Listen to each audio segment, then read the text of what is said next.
Hello, and welcome to this introductory video for ethical problems and issues for the summer 2024. It's HMS 221, section 201.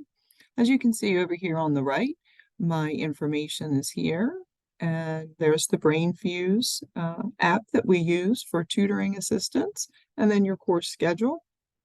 Over here on the left, you will see your announcements as they come up.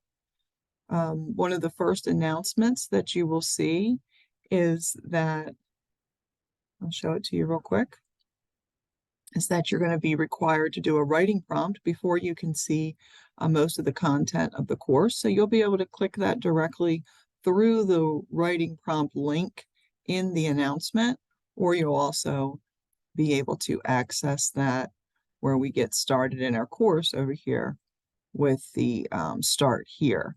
So the writing prompt is going to take 30 minutes. It'll be timed, a 30-minute quiz for you to just write out your thoughts on 3 different questions. You will write about 3 to 4 sentences to answer each question. And so basically I'm looking for about 3 paragraphs. I want you to not pay attention to your spelling or your grammar or your mechanics or your APA styling. I just really want to get an idea of your writing style. So that's all I'm really looking for. You could just go ahead and complete that as soon as you get started. Again, it'll either be in the announcement, and it'll also be right under this introductory video where you'll find the introductory video. So an overview for this course provides students the tools needed to clarify their own values as well as to understand basic moral problems and issues of the society that surrounds them. An emphasis is on development of personal value systems and the relationship of ethics to the human service professional. Being an ethical human service professional is very important. It will be one of the cornerstones and foundation to your career as a helping professional. Everything that we do, we are expected to be ethical in our decision making. This usually is not only relates to us professionally, but also personally. You will likely be governed by some type of ethical professional board. And you'll learn a little bit more about that as we go through the course. Just to show you, I've had it up here on the screen for a little while, but some of the core performance objectives as you go through this course will be able to employ an ethical theory and model. You'll be able to examine and differentiate the concepts of values, ethics, and moral dilemmas. You will also be able to assess major personal and professional ethical issues and draw on your own value systems and maybe even take a look at your biases and how you can adjust them throughout this course. We'll appraise ways that a helper's values can impact clients, and we'll explain the helper's ethical responsibility on such areas as privacy, confidentiality, informed consent, and even applying these tools to the therapeutic session. We'll be looking at synthesizing the ethical and legal aspects of the therapeutic relationship, integrating professional competencies with guidelines for supervision and training in the helping field, explain our own cultural perspective, and apply effective modalities to work within human service and addiction counseling systems to promote appropriate ethical standards and behaviors. In your book, you'll see that what we use to do this throughout the course is called the 8 steps ethical decision model, okay? So you'll be hearing more about that as we go through. So that is over here to the overview. And let's go to the start here. So again, what's housed in the start here is going to help you find everything that you need to be successful in the course. This introductory video that I'm doing here will be accessed here. The writing prompt will be able to look through the course schedule, the course syllabus, the course expectations, the evaluation measures, and the instructor information. So as I said before, this will be where you find that writing prompt. Let's take a look now at your course schedule. When you click on your course schedule, it all pops up here for you, and it's going to show you week by week what you have to do, what our focus will be, and what you will have to do. It lists in here the chapters that you should be reading along each week. And over here, there's your assignments and a course link to that. So your discussion course introduction is going to be due by 5/17, a self-assessment, by 519. As you can see, scrolling down, you'll have some journals and some case scenarios. This first case scenario, you will use the 8 steps of the ethical decision model to read that scenario and decide how you would work through those steps. You have a journal number 2, another discussion post, a case scenario again, where you will take a look at a couple of the steps, a cultural competency. Then you have exam 1 in week 5. It's open for a week, as you can see, from 6/9 to 6/16. It does cover chapters 1 through 4. There will be essay and short answer on there. So please plan your timing wisely on how you will complete that within the time frame given. We have another case scenario. We have a Stewards of Children training. The Stewards of Children training is to help you understand what your responsibilities are as a mandated reporter in the state of Delaware. Everyone is a mandated reporter. If you suspect that child abuse is going on, we are mandated to report that to our reporting body. And the Steward of Children training gives you a little insight into what that looks like and the signs and things that you may be looking for and how to proceed with that. When you do the Stewards of Children training, you will receive a certification of completion. You will need to upload that certification of completion as well as a screenshot of your quiz score that comes along at the end of the Steward of Children training. So you should plan accordingly in week 7 when you do the Steward of Children, because it is going to take you some time to watch the videos and move through that whole certification. Also that week, you'll have a boundaries quiz. It's a very short, I think it's 5 questions. You'll have 2 chances to take that. Then we move on through week 8 and we do another discussion post and we start working on our code of ethics, which is our final summative paper for this class. And then in week 9, your code of ethics paper will be due. And in week 10, you will have a second exam, also with short answer and essay questions included. And that will be on chapters 5 through 9. So there's your course schedule. We'll go back to start here.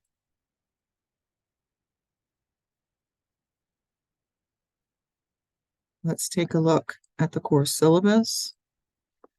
This is your course syllabus for HMS 221, Ethical Problems and Issues. You can read through this at your leisure. The most important part down here is to look at how the grades will be made up. 50% are your exams. Your exams and quizzes here are 50% of your grade. Oh, no, it's just your exams. I'm sorry. This is your 2 exams. Your midterm exam and your final exam make up 50% of your grade. So it's very important that you do well on both of those quizzes. Your code of ethics paper that I talked about being due near the end, that's 20% of your grade. Steward of Children is 5, and all other assignments, discussion posts, case scenarios, and activities make up the last 25%. And again, you can finish reading through that. That's a look at your syllabus for this course. Go back to start here. Slide on down past the syllabus. This is a list of your course expectations. My first expectation is that you can read through this and understand it on your own. Talks about the best way to communicate with me.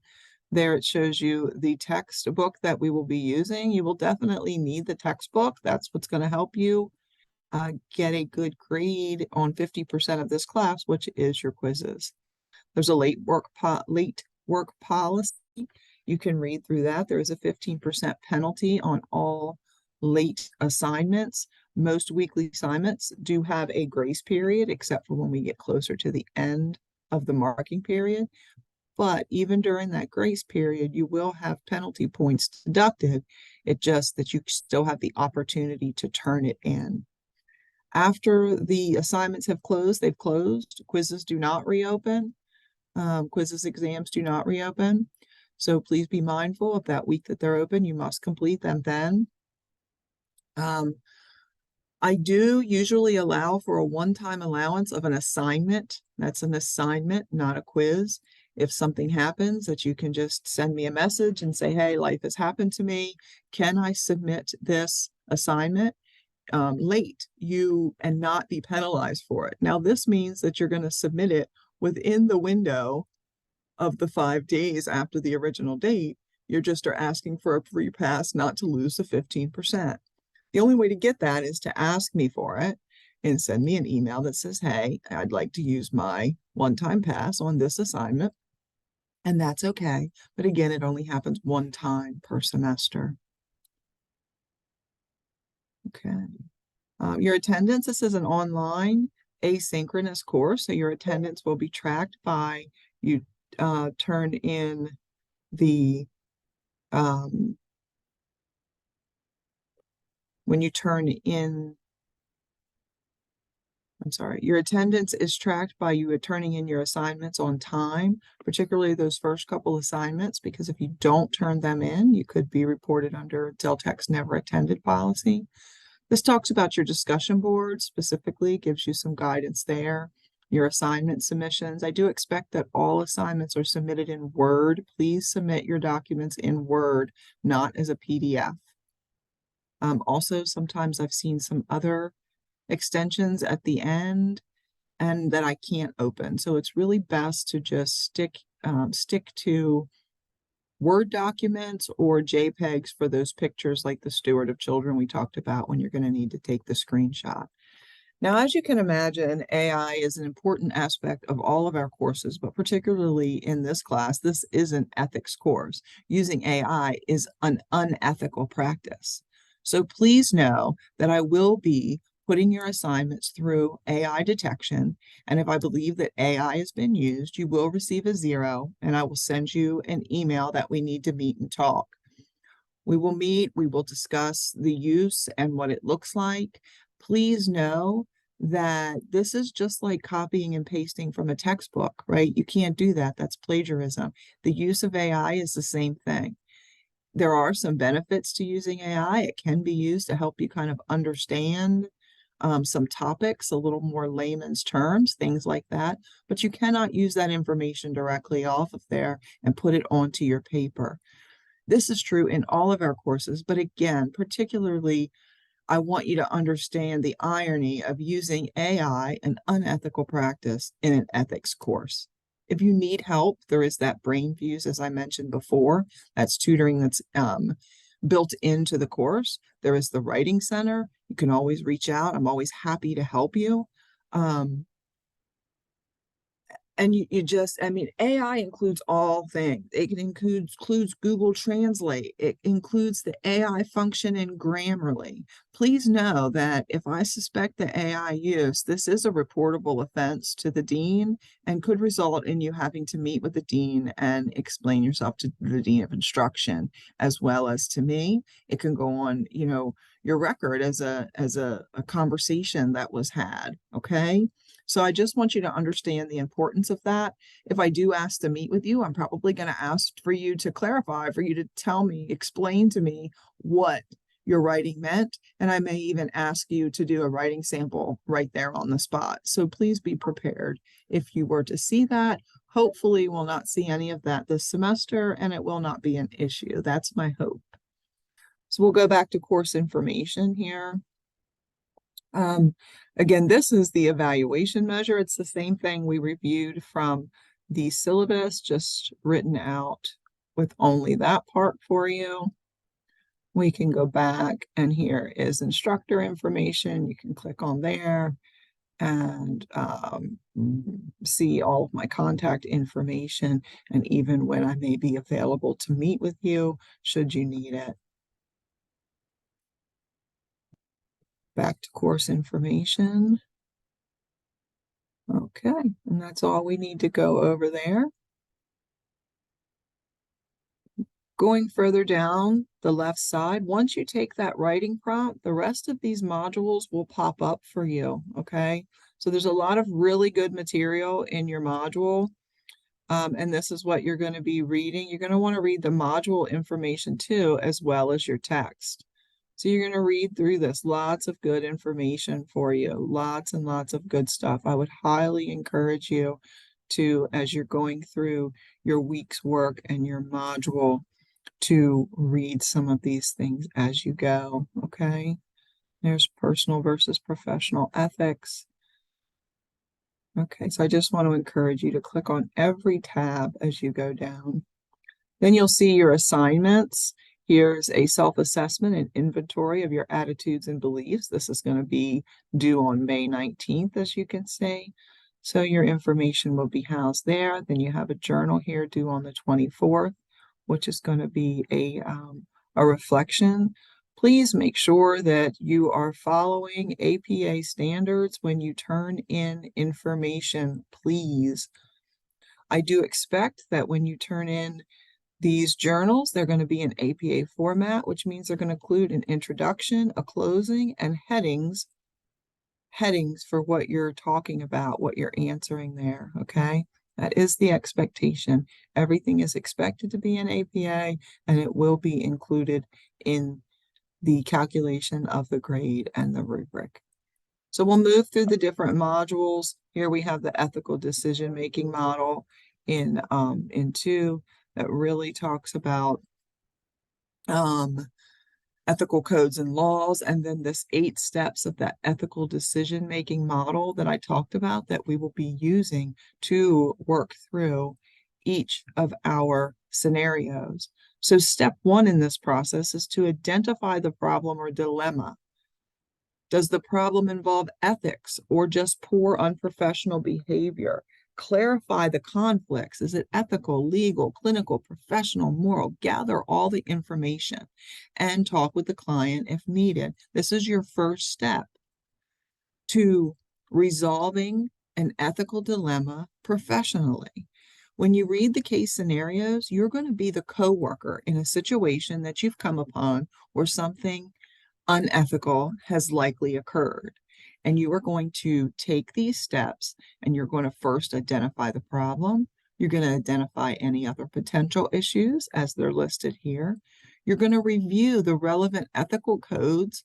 You're going to review and cite the applicable laws and regulations. You're going to note who you're going to obtain consultation from. You're going to consider all the possible and probable courses of action. And that means what is going to happen? What choices might I make? Remember, there's always a choice not to make a choice. You can always choose not to report a situation. Okay. Not doing anything is also a choice. And you can consider that. Maybe not that you would take it, but you can consider that in step 6 as a possibility. And in step 7, you could then talk about the consequences of that particular course of action. What would happen if you didn't say anything? Okay. So you'll go through 6, naming all the probable courses of action. 7, you will discuss consequences of each of those steps that you list, or not steps, I'm sorry, courses of action that you listed in step 6. And then in step 8, you're going to decide what it is that you're going to do to resolve the ethical dilemma. What are you going to do? Show up there. And there is a template for this. Anytime with the assignments in here, if there's a template, please, the expectation is that you will use the template. You will download it, you will save it to your desktop or however you typically save information. Then you will fill it out completely, save it again, and submit that. All right. So as you can see for this particular one, I got a friend, this case scenario, you're going to be required to do steps 3 and 4 only for this one. So it depends on the assignment, what the steps are. Please be sure that you're reading the assignments thoroughly and you are responding to all areas that are indicated that you need to respond to, that you need to answer. Module 3, the professional as a person. Again, really good stuff in here, your assignments. As we move through module 3, we get to module 4, which is about our values and beliefs. Same thing, you can see all of this. There's going to be an assignment where you just look at step 1 and 2 of a scenario that's given to you. Module 5, then we're going to talk about client rights and responsibilities. Again, you're going to take the time to read through each one of these. There's really good information in there. There's a module dedicated to the stewards of children, and when you click that on, your stewards of children assignment is there.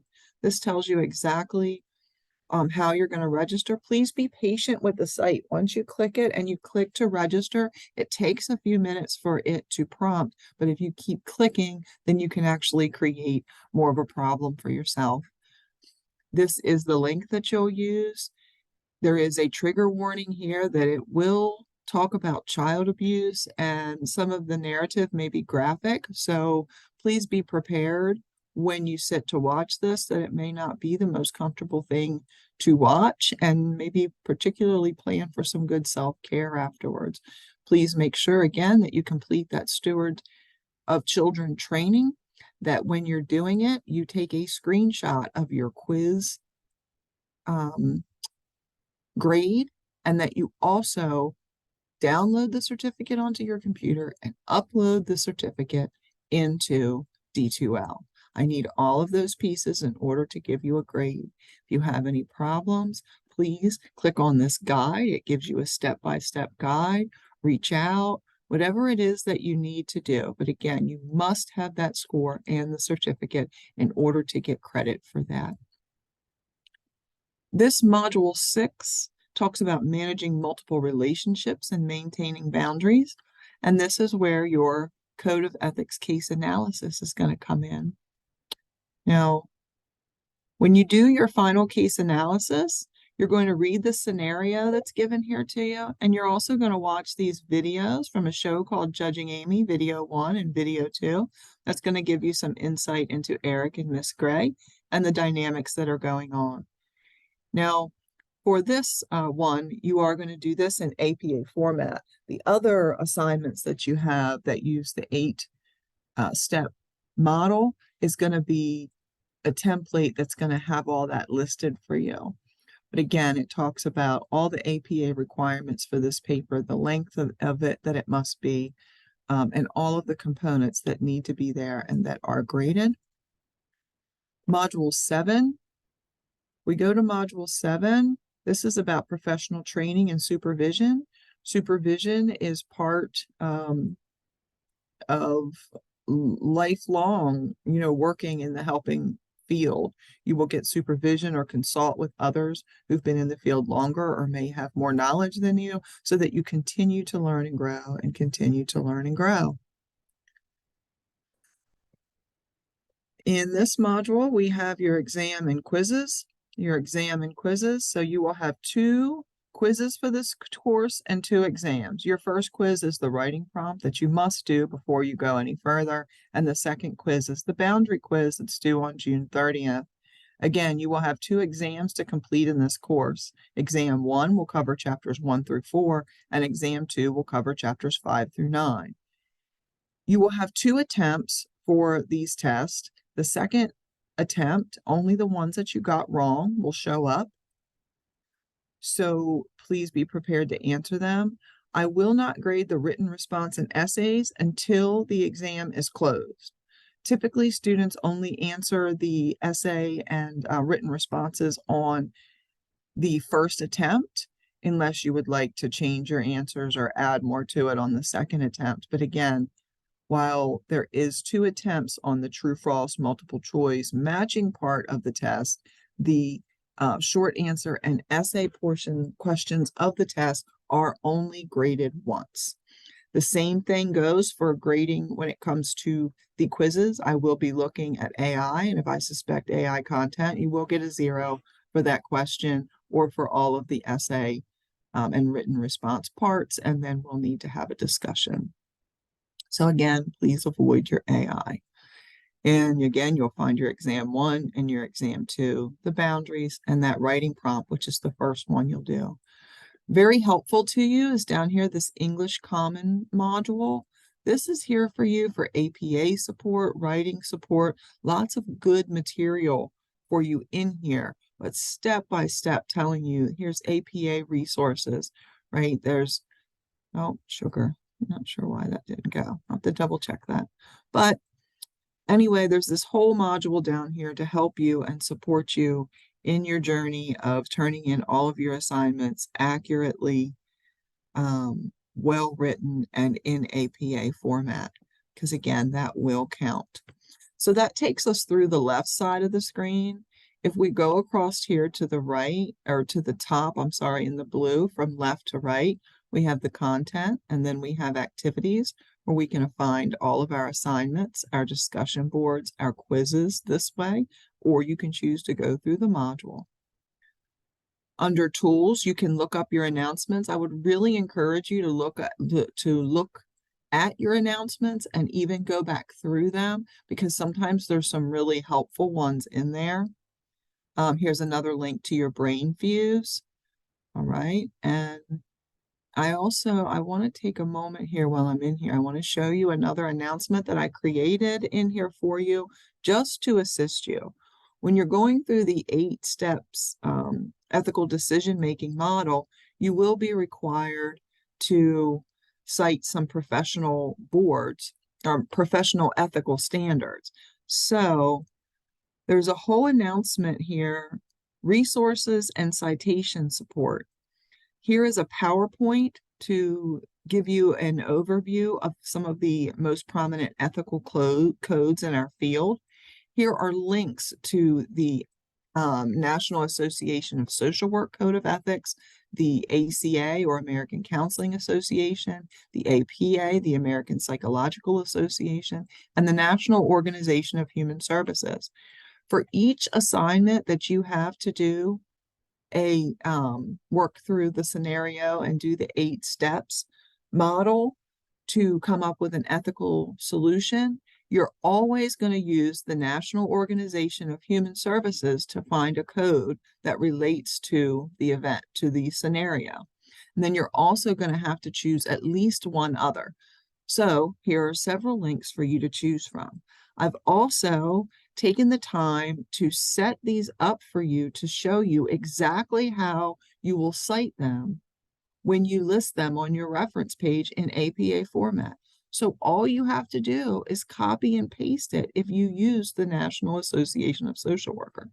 We know you're going to use this NOHS every time because the assignment requires you to. So just copy and paste this and put it on your references. I put it here for your convenience so you can see how these are referenced. You will, though, however, need to make sure you change it to the hanging indent because it won't allow me to do that here in the announcement. Also, on the same announcement, you will find information on how to cite these resources as in-text citations, step-by-step information telling you how to cite it in the body of your paper and also how to reference it on your reference, how to list it on your reference page. So a very, very important and helpful announcement for you that you can look back on throughout your time in this course. So that's the announcements. You'll be able to go to your grade center there as well and see your grades. So now let's go back briefly and look at the assignments. I'm going to show you what your first case scenario is going to look like. Okay, I got a friend. I got a friend in you. Let's take a look.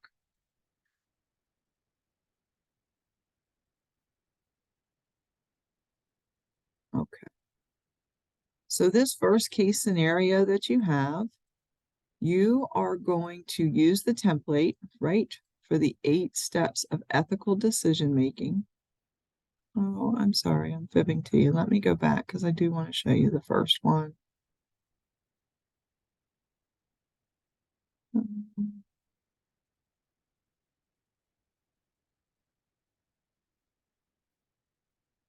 It's that way. I got a friend in you. Let me go back to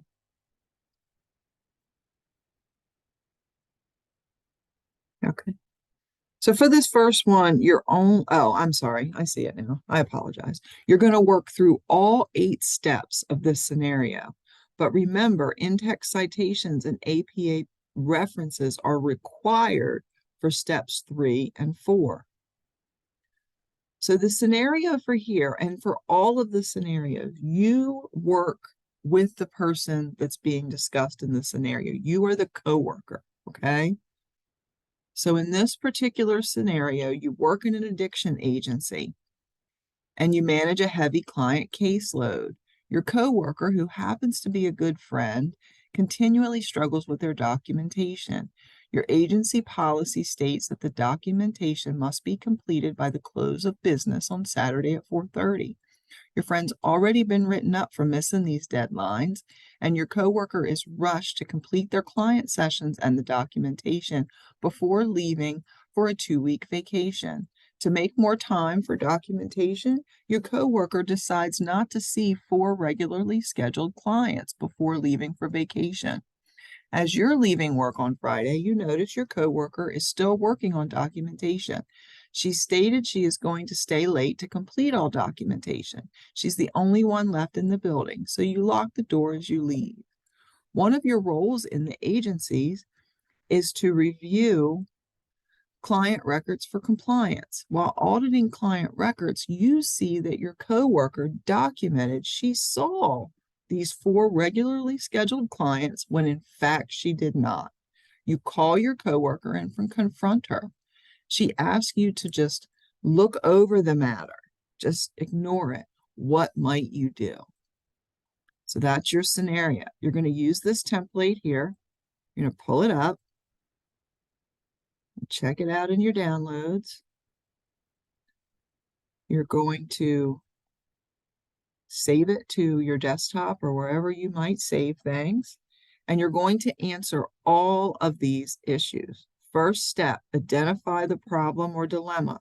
You're going to use the case scenario to list the crux of the problem. What is the problem here? Be sure to address all of these points. Okay? All of those points need to be addressed under step 1. Here's reminders for you. Please read this thoroughly. You must assess what you would do as a professional colleague. Responses must be from the position of the coworker. Refer back to content and concepts learned in your coursework in your D2L modules as well as your reading. Okay, you must fully and clearly identify the ethical problem from the client's perspective with evidence from the scenario or from other sources to back up your information. Step 2, identify the potential issues involved. Again, you're going to answer all of these prompts thoughtfully and thoroughly and read the remember section to make sure you complete all of them. When it comes to reviewing the relevant ethical codes, you're going to take a look at that link I showed you for the National Association of Human Service Professionals, or you can find the link here again. You're going to go there and you're going to read through those ethical standards and find the ones that are relevant to the situation and the problems that you identified. What codes relate to the problem you identified? You're going to list those codes out. You're going to include an in-text citation, and you're going to include a full reference for the NOHS. Then you're going to pick another ethical body that I've already given you the links to, and you're going to read through those until you find a couple ethical codes that relate to your scenario. For step 4, you're going to look up Delaware codes, Delaware law, Delaware regulations. What does the Delaware law say about falsifying documentation or confidentiality or caring for minors or mandatory reporting or any of these other standards? And you're going to have to use in-text citations under step 4 as well as full references. So look up any state or federal laws that apply to your situation. What agency rules or regulations might there be? Look up a couple agencies. For that first one, we're talking about a drug treatment place. Look up some and see what it looks like, to analyze the scenario kind of from that aspect. See what agencies do, if you can find any agency policies, okay? Obtain consultation. Although it says obtain consultation, I've had some students go out and actually ask their coworkers or find professionals that they can ask. I'm not asking you to do that in obtain consultation, but I am asking you to go to your text, and you'll likely cite your text here. What does your text say about who you should consult in the field? Who are appropriate people to consult?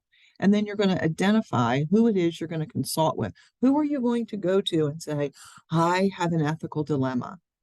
How might I work through this? Now, an important note here is that your text says that reporting to a supervisor is reporting, not consultation. Okay. So your response is not going to be, I'm going to tell my supervisor, unless you include that later on in step 6 as a possible or probable course of action that you would take. There it would be appropriate, but under consultation, you're trying to decide what professionals or what professional bodies you can go to. If you're looking at the National Association of Social Work or the ACA, the American Counseling Association, both of those have ethical boards or emails or people that you can kind of ask questions to in a general way. So you can always consult with one of the regulatory boards. All right. So under number 6, you're going to decide what are all the possible courses of action. Again, like I said, it's always a possibility to do nothing. It's always a possibility, almost always a possibility to report it to a supervisor. But what else? What other things might you do? You know, a lot of times they suggest that we go to the coworker and try to resolve it that way. Read what your text says about these things. Look into it. Figure out all the possible courses of actions you might take. Even if you don't plan on doing them, like just ignoring it, you at least need to examine multiple possibilities. In step 7, you're going to look at all of the things that you identified in step 6, and you're going to think out what the consequences of making that decision might be. What might the consequences be if you go to your coworker? And so on and so forth. Making sure you pay attention to the box down here and you hit all of these points, okay? And that you read and do whatever it says under the remember portion. Step 8, this is where you commit to a final course of action. Of course, this final course of action here is going to be something that you listed in step 6 as a possibility. You considered the consequences in step 7, and you have decided in step 8 that it's your best course of action to take. So again, you will download this as a Word document. You will input all of your information. I would encourage you to cite in that consultation section because you will be required to do that for your last paper, right? And maybe see from your text who it says that you can consult, but you are required to have in-text citations and full references for steps 3 and 4 of this assignment and any steps 3 and 4 that you do for this course. I hope that helps and offers you some clarity as far as how you're going to do it. Now, when you get to your final paper, you'll have other opportunities to review case scenarios and consider your options and work through those 8 steps. But eventually you will get to your final code of ethics analysis. And in this assignment, you will not have the luxury of having that template that you can just download. Here, it's going to be a full APA paper. There is a template here for you, but it's not the same. Okay? You're going to use the template and you're going to identify the information. You're going to use in-text citations. You're going to have a full reference page at the end. Remember, this is your summative assignment. This shows everything you learned throughout the course. You're going to pour into this final paper and really dissect that. So make sure you're paying attention to the feedback that I give you on the case scenarios as you're moving through the course, because that will help you in preparing your final code of ethics analysis. Okay, so that's the long and short of this introductory video. Pretty long, actually, huh? I hope this helps you in your journey for the course. If you have any questions, please feel free to reach out. Please feel free to go through this English Common Module to help you here. Always remember that your papers, when you think about that last paper, there's going to be an introduction. In that introduction, you're going to tell me what you're going to tell me. It's a great idea to end your introduction paragraph with something like, and I'm going to work through this scenario by using the 8 steps of the ethical model, right? Telling me exactly what you're going to do. Then you step through all of your sections, and then you give me a conclusion where you don't offer new information, but you do sum up. So the introduction, you tell me what you're going to tell me.